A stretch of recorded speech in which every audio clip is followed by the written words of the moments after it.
Je sais que aussi ça vous tient à cœur avec votre fondation Batonga qui milite pour le maintien et la scolarisation des filles.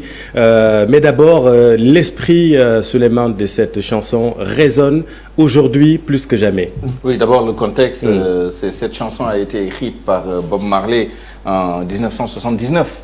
Il venait d'être diagnostiqué pour un cancer. Donc c'est une chanson très personnelle. Cette chanson paraîtra dans son album Uprising en 1980. Et ça c'est le contexte. Le texte maintenant, moi je suis particulièrement touché par le deuxième couplet qui commence par Emancipate yourself from mental slavery. None but ourselves can free our minds.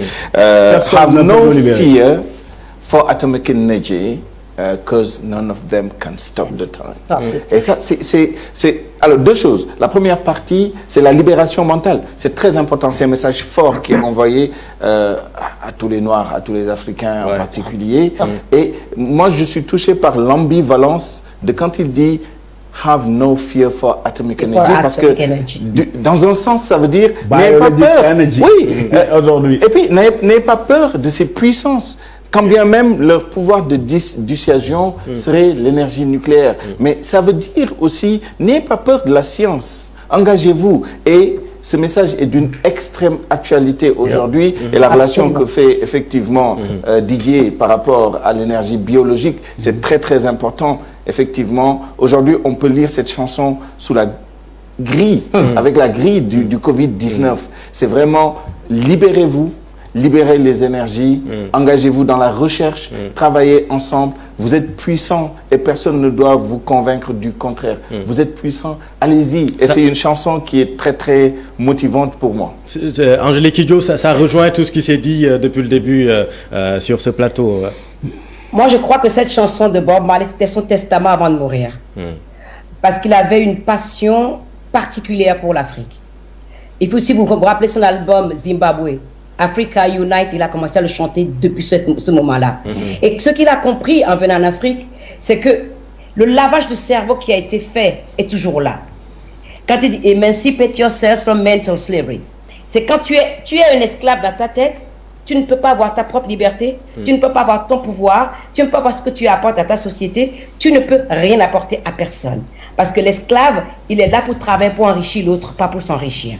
Et pour moi, le Covid-19, c'est ça. C'est pour ça que je disais qu'il faudrait que, au-delà de l'Afrique, on n'a pas besoin de traverser les frontières. Les recherches, les médecins, il faut qu'ils travaillent ensemble parce que le Covid-19, il fonctionne différemment de partout. C'est ce qu'on a appris depuis la Chine jusqu'à aujourd'hui, ça a évolué. Donc, emancipate yourself from mental slavery. Ouvrons la porte à la science. Parce que je sais très bien qu'en Afrique, il y a beaucoup de superstitions. C'est bien de les avoir. Mais quand la science te dit, lave-toi les mains, mets un masque, il n'y a pas de doute à avoir. Il faut y aller, il faut le faire. Et c'est vrai que ce que disait votre collègue, cette chanson est d'actualité, pas seulement pour le Covid-19, mais c'est un rappel constant pour chacun d'entre nous, noir, blanc, jaune, rouge, vert. Et que quand on a des idées reçues dans la tête, mon père avait l'habitude de dire, quand tu perçois un être humain comme une question de couleur de peau, c'est toi le perdant. Parce que cette personne peut t'apprendre quelque chose de vital, et parce que tu es suffisamment stupide pour pas comprendre que cette personne peut te parler, t'apprendre quelque chose, le jour où tu es dans un problème, dans une situation où ce que cette personne peut t'apprendre, tu ne l'as pas appris, tu te retrouves tout seul, le nez contre le mur. Et c'est ça pour moi, cette chanson. Didier Awadi, pensez-vous qu'avant la fin de ce siècle, nous ne serons plus là, certainement, mais pensez-vous que l'Afrique sortira enfin de sa torpeur infantile et j'allais dire de ses troubles d'adolescence, comme dirait Jean d'Ormesson? Oui, non, je pense que l'Afrique va très vite. Je pense que, je pense que l'humanité sait se réinventer. L'humanité a vécu beaucoup de crises, elle a su se réinventer.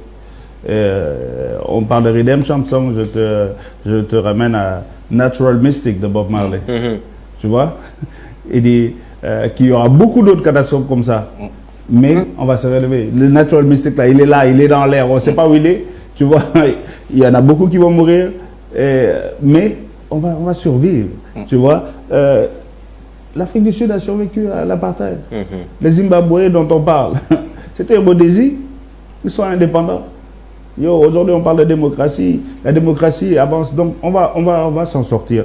J'ai pas de doute. Moi, je regarde le verre à moitié plein, pas à moitié vide. Je pense que grâce à cette crise, on va mettre de l'argent dans la santé.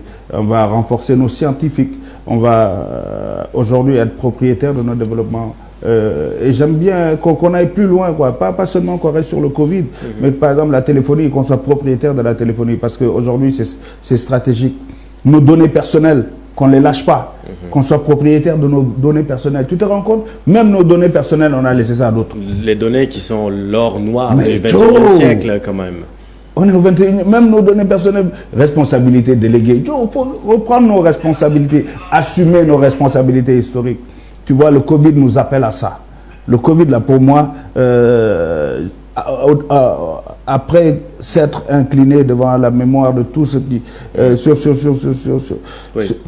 tous ceux qui sont tombés, Manu Dibango, Jean-Michel Denis de Jeune Afrique, Pape Diouf et j'en passe, et d'autres anonymes qu'on va enterrer de manière très sommaire, sans tous les honneurs. Aujourd'hui, ça nous rappelle que on doit se réveiller, on doit être responsable. Donc j'invite tout le monde aussi, tu vois les mesures de prudence, de sécurité, il faut qu'on les respecte, d'urgence, il faut qu'on les respecte. On va revenir sur les messages à lancer à toute la population africaine, mais j'aimerais qu'on parle quand même un peu d'éducation. Avec vous, Angélique Kidjo, avec Batonga, vous militez beaucoup pour la scolarisation et le maintien des filles, je le disais tout à l'heure, à l'école. Avec la pandémie, la moitié des enfants du monde privé d'école, selon l'UNESCO, voire tous ces enfants qui ne vont plus à l'école, c'est forcément un crève-cœur pour vous. Oui, ça me fait mal au cœur, mais en même temps, je dis que c'est le moment aussi d'en profiter pour apprendre autre chose aux enfants. Le respect de soi. Moi, j'ai grandi dans une famille où j'étais tout le temps fourrée avec les personnes âgées pour leur poser des questions. Mon surnom, c'était quand, quoi, comment. J'ai posé tellement de questions, je donnais des mots de tête à tout le monde. Il faut être disponible pour les enfants. Les laisser poser des questions, leur répondre, les aider avec leurs devoirs, leur apprendre la vie, leur faire comprendre qu'on va à l'école pour pouvoir devenir médecin, c'est vrai, mais quand on devient médecin et qu'on n'a pas une spiritualité riche et qu'on n'a pas d'empathie, ni de compassion, ni d'amour de son travail, on ne va pas loin. Donc, l'éducation, pour moi, c'est au centre de tous les maux du monde. Quand on est éduqué, moi je me rappelle mon père qui me disait, quand j'avais 12 ans, je lui disais, mais papa, je gagne de l'argent avec la musique, pourquoi je vais aller à l'école? Mon père me dit, écoute, si tu veux chanter chez moi, il faut que tu ailles à l'école. Sauf si tu peux aller te louer une maison et aller ailleurs. Tu ne peux pas être un artiste et ne pas comprendre ce que tu fais et le monde dans lequel tu vis. Parce que le monde dans lequel tu vis aujourd'hui ne sera pas le même dans 10 ans. Va à l'école pour comprendre les défis et comment tu peux être, en tant qu'être humain dans ce monde, participer à ce monde qui change tout le temps. Donc pour moi, l'éducation, c'est ça. Ce n'est pas seulement ce qu'on apprend dans les livres, c'est aussi écouter les personnes âgées. Parce que c'est eux, nos bibliothèques. C'est eux qui nous racontent ce que nous sommes. Notre histoire n'est écrite nulle part. Pourquoi les autres racontent notre histoire? C'est parce que nous ne l'avons jamais écrite quelque part et que nous ne la racontons pas assez. Donc à travers l'éducation que je donne aux filles, je les aide aussi à être fortes pour passer cette éducation à d'autres personnes. J'ai un programme de mentorat des personnes de la communauté qui les aident à se développer parce que l'adolescence d'une jeune fille, c'est très compliqué en Afrique et que ces filles-là se rendent compte que ce n'est pas le mariage précoce qui est le seul avenir qu'elles ont et que leur corps leur appartient. C'est à elles de décider qui les touche et qui ne les touche pas. Donc, pour moi, l'éducation, c'est au-delà. C'est donner à manger aux gens, leur donner une activité qui leur amène de l'argent pour qu'elles se nourrissent, qu'elles nourrissent leur famille et qu'elles impactent aussi leur communauté. Les Sustainable Goals des Nations Unies, tout ça, il y a 17. Mais ces 17-là, on ne peut pas parler d'égalité de genre sans éducation. C'est-à-dire qu'on ne peut pas parler à nos filles, à nos jeunes garçons, on ne peut pas dire à un jeune garçon, ta sœur, tu le dois du respect si on n'a pas appris le respect de la femme. Donc on ne peut pas continuer en Afrique, on peut avancer autant qu'on veut. Tant qu'on traitera les femmes comme des sous-êtres humains de notre continent, alors que les femmes sont plus nombreuses que les hommes en Afrique, tant qu'on refusera aux femmes l'accès à des crédits à des taux très intéressants pour qu'elles créent des emplois, envoient leurs enfants à l'école et qu'elles puissent mettre 3 repas par jour sur la table, tant qu'on ne fera pas ça, on peut faire toutes les innovations technologiques qu'on veut. on ne sortira jamais de la pauvreté. Et tant qu'on a des pauvres, si les pauvres sont plus nombreux que les riches, on n'a pas d'économie. Ouais, là, c'était Angélique Kidjo, version féministe. On a bien entendu le message. Et en tout cas, pour revenir à l'école ici au Sénégal, le scénario optimiste de reprise, c'est le 4 mai, le 4 prochain. Là-dessus également, ce que redoutent beaucoup de parents, c'est le décrochage quand même des enfants. Oui, on en a tous peur, hein. On a des enfants à l'école, on en a tous peur, mais bon, je pense qu'il faut ce qu'il faut, hein. C'est à période exceptionnelle, mesure exceptionnelle, on l'accepte et je pense que chacun d'entre nous doit tout faire pour que l'enfant ne décroche pas à la maison, en tout cas, par rapport au système. Et certains essaient de travailler à travers le digital, mais il faut que nous autres, chaque parent prenne ses responsabilités aussi par rapport à ses enfants à la maison. De ce point de vue, le Covid-19 est encore une fois un game changer. On voit les possibilités qu'offrent les nouvelles technologies, même si se pose une question d'équité, d'égalité face aux technologies, problème de connectivité, problème d'accès à l'électricité, etc. Dans notre Internet. Absolument. Dans notre point de vue, c'est un game changer parce que également, cela pose la question des ressources que nos États allouent à ce secteur qui est essentiel. Les budgets qui ne vont pas seulement à payer les salaires. Qu'est-ce qu'on apprend aussi? C'est une autre question. Qu'est-ce qu'on apprend à nos enfants et aux jeunes? Madame Kidjo a posé la question en ce qui concerne les enfants, mais les jeunes étudiants qui vont à l'université, quel poids on accorde aux sciences, à la médecine? Tous ces médecins qu'on forme, qui n'ont pas forcément les carrières qu'ils souhaiteraient avoir, qui n'ont pas toujours ce qu'ils méritent en termes de rémunération, en termes de carrière, en termes de possibilité de se déployer dans la recherche, etc. Il est évident qu'après le Covid-19, toutes ces questions se poseront et tous ces changements s'imposeront à nous et s'imposeront à nos dirigeants. Didier Awadi, vous êtes sensible aux problèmes de société, ça je pense que tout le monde le sait. Vous multipliez les messages unificateurs d'optimisme. On pense à votre chanson Dans mon rêve et ce dont l'Afrique et le monde ont besoin à ce moment, anxiogène pour tout le monde. Quel est le message que vous lancez à tout le peuple africain aujourd'hui face au Covid-19, au moment où certains veulent utiliser les Africains comme des cobayes? Je vais prendre la fin de ta question, Oui. parce que la solution miracle, je ne pense pas que je l'ai. Oui.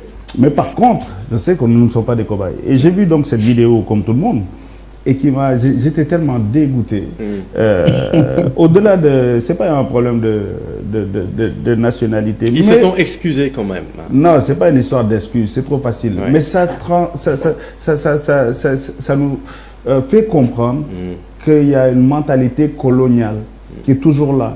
Et pour eux, l'ex-colonisé reste toujours colonisé.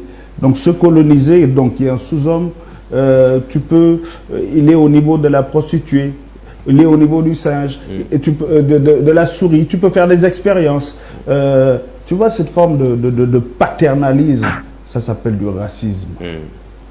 Il faut, le Quai d'Orsay, c'est démarqué. Non, mais c'est important quand même pour donner les informations. Encore une fois, je n'attaque pas les personnes. Oui. J'attaque un système de pensée colonialiste, impérialiste, raciste. C'est ce système de pensée-là. Ce n'est pas contre le peuple français que je le dis. Oui. Je le dis contre le système impérialiste.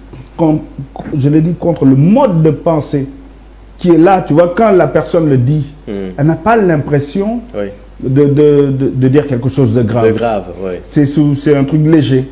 Ah, d'ailleurs, je vais faire de la provoque en souriant. Yo, tu parles d'un continent.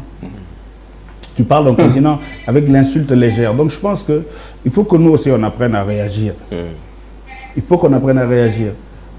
Parce qu'aujourd'hui, si on ne se fait pas respecter, personne ne va nous respecter. Et par rapport à ça, j'accepte les excuses, hein, mais on ne va pas pardonner la faute qui a été là. Et chaque fois qu'on pourra remettre ça sur la table, on va le remettre sur la table. Il ne faut pas qu'on ait peur de ça ou bien qu'on banalise. Tu sais, d'autres peuples là ne banalisent pas ces choses.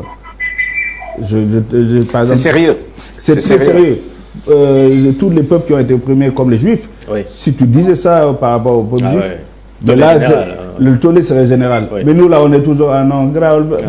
Heureusement qu'il y a des réactions très fermes. Je sais qu'on va laisser la dernière parole. Oui. On va laisser la dernière parole à Mme Angélique Kidjo. Oui. Mais en négatif, ce que pose également l'incident qui s'est produit, malgré toutes les explications, et comme disait Mitterrand, toutes les explications du monde ne sauraient justifier que, voilà, là je prends maintenant à mon compte le reste de la phrase, que des chercheurs, quel que soit leur statut, qu'ils fussent-ils des chefs de service réanimation de quelques grands hôpitaux parisiens ou directeurs de la recherche d'un institut réputé mondialement, rien ne peut justifier qu'ils aient ce genre de comportement et de discours à l'encontre du continent africain. Mais en négatif, selon moi, ce que ça pose, c'est la question aussi de la solidarité, des collaborations et des partenariats intra-africains en matière de recherche.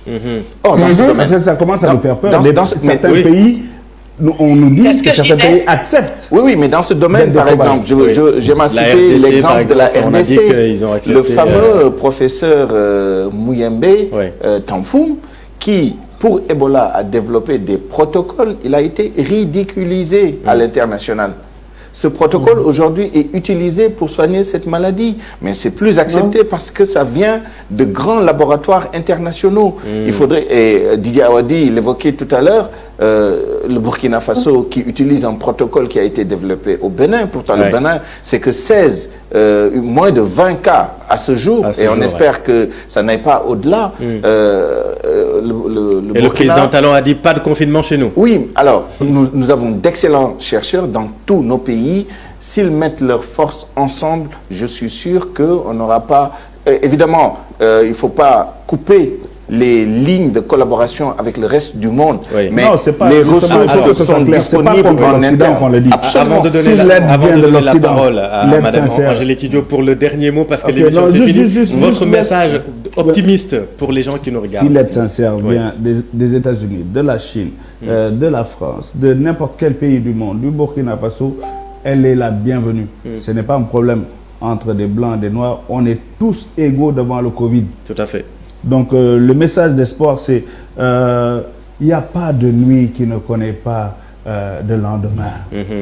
Nous sommes dans une partie sombre, nous sommes dans la partie de la nuit, mais tôt ou tard, on va s'en sortir et voilà, ce ne sera qu'un mauvais souvenir. En tout cas, moi, je m'incline sur tous ceux qui sont tombés. Oui. Voilà. Merci beaucoup, Didier Awadi. Le dernier mot pour vous, Madame Angélique Kidjo. Je rappelle quand même, parce qu'il faut quand même le dire, que vous avez gagné votre 4e Grammy Awards en fin janvier. C'est 4e ou 5e 4e avec Célia. Attends, toi, arrête. Non, mais après, elle, chaque fois, elle va là-bas, elle passe par hasard, il y a un Grammy, elle le prend. Mais quand il faut laisser à tes petites, elle ne comprend pas. L'air de rien, elle a gagné son 4e avec Célia. Selon le Times Magazine, vous êtes la première diva africaine. Quel est le message d'espoir que vous lancez à tous les Africains? Un message vraiment d'optimisme. Et s'il vous plaît, à la fin, est-ce que vous pouvez le chanter? Ça, c'est pour mon kiff personnel. Ah bon, on va voir ça. Moi, le message que j'ai, tous les Africains le connaissent. C'est-à-dire que chaque jour qui se fait, quand on se lève le matin, on avance. Quels que soient les défis auxquels nous faisons face, avec le sourire, avec la dignité, on marche la tête haute. Marchons toujours la tête haute en faisant attention aux uns et aux autres. Au moment où nous vivons aujourd'hui, ne pas sortir de chez soi sans regarder autour de soi si dans la maison à côté quelqu'un n'a pas besoin. Il faut qu'on soit là les uns pour les autres. Et moi, j'ai une confiance, mais absolument, c'est un truc de fou. Je n'ai pas peur pour mon continent. Je ne sais pas comment vous expliquer. Je n'ai pas peur pour mon continent parce que nous avons connu pire. Il y aura toujours des problèmes et nous serons toujours là les uns pour les autres. Montrons au monde que notre humanité n'a pas de couleur. Et que quand on pleure pour les autres, on pleure sincèrement pour les autres.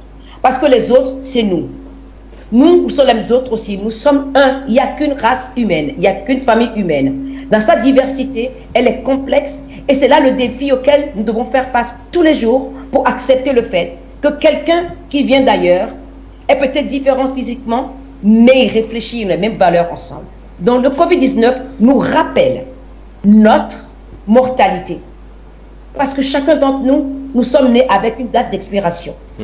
Et s'il y a une interruption avant cette date d'expiration, agissons pour que cette interruption ne raccourcisse pas notre date d'expiration. C'est tout. Les Africains savent comment faire. Les femmes africaines ont déjà commencé. Je vois plein de trucs sur WhatsApp. Elles vont fabriquer des masques. On va être encore plus belles que jamais. Et les mecs, là, vous allez nous mettre vos cravates, là, avec les masques, là, et on va travailler ensemble. Oui. Et tous les scientifiques africains, je vous en supplie, mettez-vous ensemble pour faire des recherches ensemble. Et pour une fois, peut-être en trouvant une solution pour le Covid-19, on sera pris au sérieux par la communauté internationale. Et un message chanté, juste comme ça, pour le bonheur de... Oui. Oh my God. Imagine there's no country. It isn't hard to do. Imagine all the people living life in peace. Ooh, ooh, ooh. You may say I'm a dreamer, but I'm not the only one. The Beatles. Bravo, bravo, bravo. Imagine de